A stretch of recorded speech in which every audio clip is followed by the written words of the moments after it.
अच्छा, कभी सोचा है कि खाने के पैकेट पर जो एक्सपायरी डेट लिखी होती है, उसका असल में मतलब क्या है? चलिए, आज इसी राज से पर्दा उठाते हैं। ये एक ऐसा सवाल है जो हम सबके किचन में कभी न कभी आता ही है। और यकीन मानिए, ये छोटी सी दुविधा एक बहुत बड़ी ग्लोबल प्रॉब्लम की जड़ है। जी हाँ, अरबों डॉलर। जरा सोचिए, इतना सारा बिल्कुल सही सलामत खाना हर साल बस फेंक दिया जाता है। और वजह क्या है? सिर्फ एक छोटी सी तारीख को लेकर हमारा कन्फ्यूजन।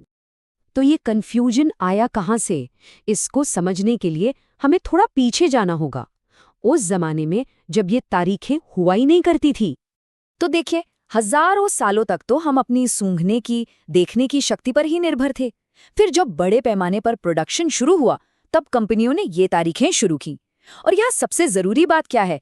ये तारीखें क्वालिटी की गारंटी के लिए थी। मतलब कि स्वाद और बनावट बेस्ट रहें। ये कोई सेफ्टी की डेडलाइन नहीं थी। अच्छा, कन्फ्यूजन की एक और बड़ी वजह है वो ये कि हर तारीख का मतलब एक जैसा नहीं होता। तो देखिए, मोटे तौर पर 3 तरह की डेट्स होती हैं। पहली है बेस्ट बिफोर। इसका मतलब है कि इस तारीख तक स्वाद और टेक्सचर एकदम बेस्ट रहेगा। दूसरी है यूज बाय। हाँ, ये सेफ्टी से जुड़ी हैं। मतलब इसके बाद थोड़ा रिस्क बढ़ सकता है। और तीसरी सेल बाय। ये तो बस स्टोर वालों के लिए एक गाइड है, हमारे आपके लिए नहीं। तो सवाल ये उठता है कि आखिर ये तारीखें तय कौन करता है और कैसे? इसका मतलब ये हुआ कि कंपनियां अक्सर तारीखें असल से कुछ पहले की ही रखती हैं। क्यों? क्योंकि वो ये पक्का करना चाहती हैं कि जब कोई उनका प्रोडक्ट खोले तो वो अपनी बेस्ट क्वालिटी में हो। और हाँ, वो किसी भी तरह के लीगल झमेले से भी बचना चाहती हैं।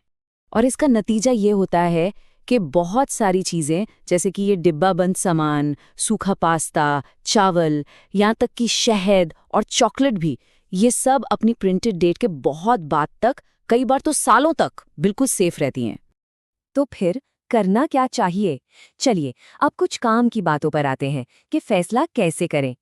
यहाँ एक सिंपल सा रूल है। जो चीज़ें जल्दी खराब होती हैं, जैसे ताज़ा मीट या डेयरी प्रोडक्ट्स, उनके साथ थोड़ी सावधानी बरतनी चाहिए। लेकिन बाकी बहुत सारी चीज़ों के लिए, जैसे डिब्बाबंद सामान या सूखा पास्ता, हमारी अपनी इंद्रियां यानी हमारी नाक और आंखें सबसे बेस्ट गाइड हैं। सोचिए, हजारों सालों से इंसान कैसे पता लगाता था कि खाना ठीक है या नहीं? अपनी नाक, आंखें और हाथों से ही तो। और ये तरीका आज भी उतना ही भरोसेमंद है। अगर किसी चीज की महक, रंग या बनावट में कुछ गड़बड़ लगे तो वो खाने लायक नहीं है। सीधी सी बात है। तो जब हम ये छोटा सा फर्क समझ जाते हैं, तो हम एक बहुत बड़ा बदलाव ला सकते हैं। तो सबसे जरूरी बात जो याद रखनी है वो ये है, ये तारीख सिर्फ एक गाइड है। ये कोई ऑन ऑफ स्विच नहीं है जो रात के 12 बजते ही खाने को जहरीला बना दे। ये बस एक सुझाव है बेस्ट क्वालिटी के लिए, सेफ्टी की आखिरी तारीख नहीं। तो अगली बार जब हाथ में कोई एक्सपायर्ड चीज हो तो उसे फेंकने से पहले एक पल के लिए जरूर रुकिएगा, सोचिएगा। सिर्फ इस एक तारीख को लेकर अपनी सोच बदलकर हम न सिर्फ अपने पैसे बचा सकते हैं, बल्कि खाने की इतनी बड़ी बर्बादी को रोकने में भी मदद कर सकते हैं।